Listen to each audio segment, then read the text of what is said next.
Dunia anak adalah dunia bermain dan belajar.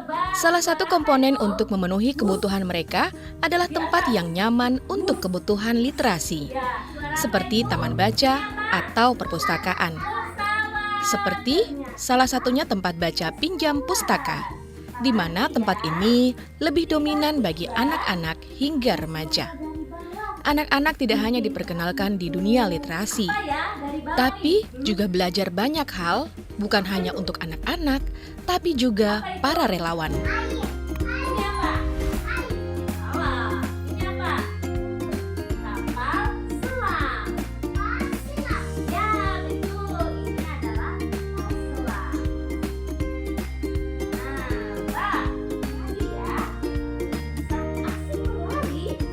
Ya, pendengar di mana saja Anda berada, saat ini saya sedang berada di tempat untuk anak-anak, namanya Pinjam Pustaka, ya, di mana Anda bisa melihat di belakang saya ini banyak sekali buku-buku yang saya lihat tadi ternyata lebih fokusnya kayaknya untuk anak-anak.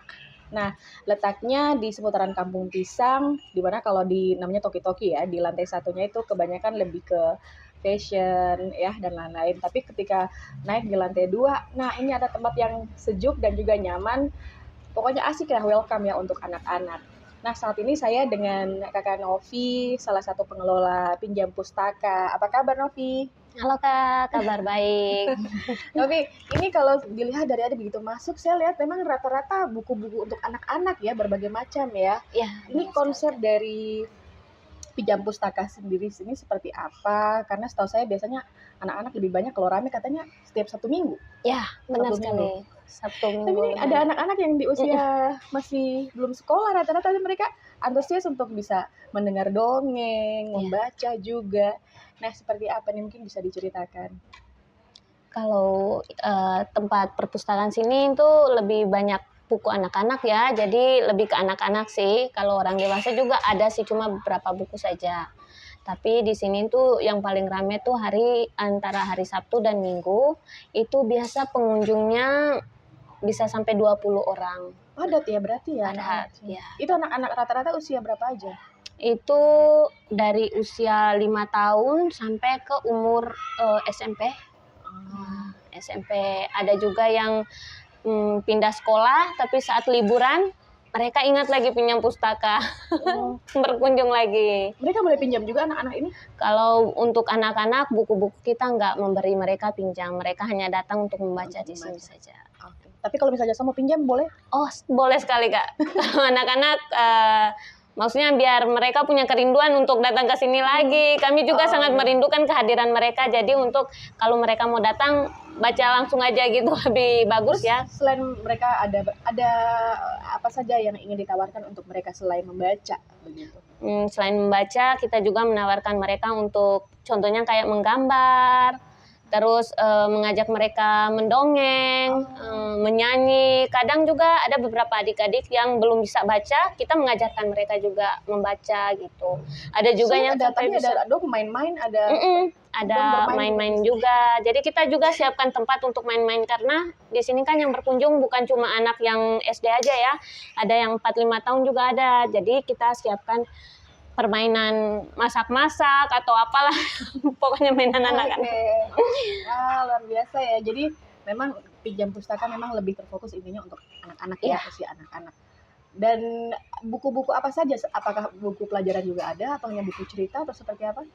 Kalau untuk buku pelajaran tidak ada sih Kak. Hanya lebih banyak ke buku-buku cerita, buku-buku dongeng kayak gitu untuk menarik. Buku-buku bercerita gambar, lebih baca buku bercerita gambar lah. Nah, ini kan kalau bilang literasi ya untuk anak-anak ini kan sekarang memang lagi digalak-galakan begitu toh, diajak-ajak untuk mereka lancar, lantang juga membaca. Dan itu juga diajarkan di sini. Iya. Kadang kita juga mengajarkan lebih ke berani ya, karena saya sendiri juga tidak tumbuh dengan rasa berani. Jadi ketika saya melihat awalnya itu saya bilang sebelum awal jadi relawannya Kak, saya tuh orangnya tidak berani. Saat saya ngajak mereka untuk ayo kita mendongeng, takut juga sih Kak, tapi lama-lama bisa terus mengajar adik-adik untuk siapa yang mau mendongeng. Banyak yang mau mencoba, cuma takut. lebih ke gugup gitu. Jadi saya mengajarkan mereka untuk mentalnya, nih kita ruangan ini tempat belajar. Jadi kalau Kakak Novi juga bisa, adik-adik juga bisa. Jadi di sini juga saya mengajarkan mereka untuk baca, tampil. Ini kan setahu saya biasanya teman-teman juga ada yang dari mahasiswa atau dari berbagai macam profesi ya. Novi kenapa mau jadi relawan di sini? Kenapa saya mau jadi relawan di sini? Pertama, saya tumbuh tidak dengan rasa percaya diri. Awalnya perpustakaan ini buka, saya sempat berkunjung beberapa kali, melihat ada beberapa teman tuh kayak tidak melihat latar belakang kita. Jadi saya, berarti saya kalau mau mencoba di tempat ini, mungkin ruangan ini membuat saya bisa belajar. Untuk jadi diri saya sendiri, lebih percaya diri lagi, kayak gitu sih Kak. Oke. Nah pendengar, selain Novi nanti kita bakal ngobrol lagi, ada yang spesial di hari ini ya. Nah dengar kalau tadi ada Kakak Novi, ini saya sudah lama sekali tidak ketemu sama Mas Dayu, apa kabar? Baik, Mbak.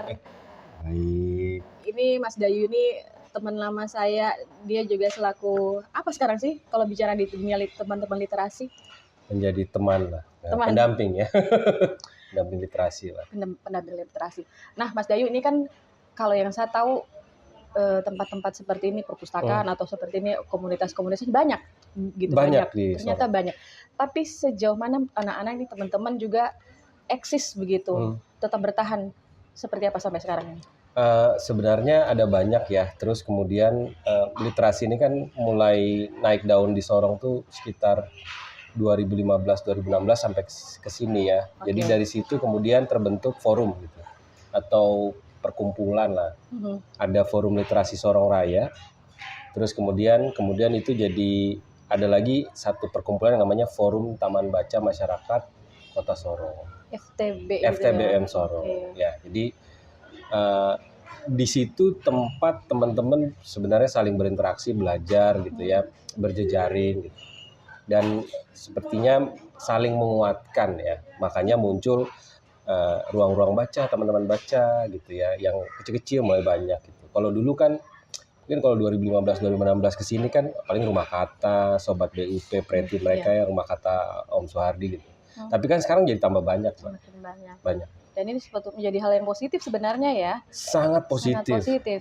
Nah Mas, ini kalau saya lihat saat ini ya, tantangan semakin besar dalam arti kalau bicara tentang literasi anak-anak usia dari mulai usia dini ini yang menjadi tantangan terbesar loh ya, dengan sekarang digitalisasi dan segala macam. Nah ini seperti apa Mas Dayu melihat bagaimana teman-teman ini juga, mungkin tadi Novi bilang bahwa dengan adanya dia bergabung menjadi relawan juga dia mendapat satu kepercayaan diri begitu untuk bisa untuk anak-anak. Kalau mungkin gini, pentingnya literasi itu terutama satu, anak-anak tuh bisa misalnya jadi terbiasa dengan bacaan. Karena kalau dia terbiasa dan suka lalu jatuh cinta misalnya ya, itu dia bisa maksudnya kalau membaca tuh kan butuh waktu. Berdialog sama diri gitu. Di tengah kebisingan informasi, di tengah konsentrasi yang berpindah-pindah begitu cepat. Yang bikin kita nggak bisa belajar sebenarnya. Nah kalau dia punya kemampuan atau keterampilan literasi dan suka gitu, maka dia sebenarnya lagi melatih dirinya untuk terbiasa belajar. Dan itu saya pikir ruang-ruang seperti ini jadi penting. Itu dari sisi anak-anak ya. Bukunya ada bisa diakses. Bukunya bagus jadi dapat informasi. Karena kan kalau kita ketemu barang bagus dengan barang biasa kan kadang-kadang pertemuan dengan barang bagus kan selalu ternyata ada ya. Jadi buku-buku yang berkualitas itu penting. Nah sebenarnya yang perlu didorong lagi adalah orang tuanya harus datang juga. Nah itu dia. Karena biar bagaimanapun juga literasi ini tumbuh kembang paling utama sebenarnya di keluarga gitu ya. Itu buat anak-anak ya Mbak. Yang kedua sebenarnya saya ketemu dari ruang-ruang seperti ini, anak muda di Kota Sorong tuh butuh ruang seperti ini. Karena kita tahu tidak banyak ruang seperti ini. Jadi orang kayak Novi tadi bisa belajar tanpa merasa di label gitu. Sini kan kalau dilihat beragam gitu. Orang beragam bisa datang tanpa kita tanya kok dari mana, kok lulusan mana, mau SD ke SMP, SMA, S4 ke STLR juga boleh. Selama orang punya hati untuk membangun ya, atau berbagi kepada yang lain, beragam latar belakang. Menurut saya itu kuncinya. Jadi mereka ini lagi latihan sebenarnya. Latihan berani. Kan awalnya nggak berani nih. Aduh, baru saya temukan anak mudahan banyak tidak berani.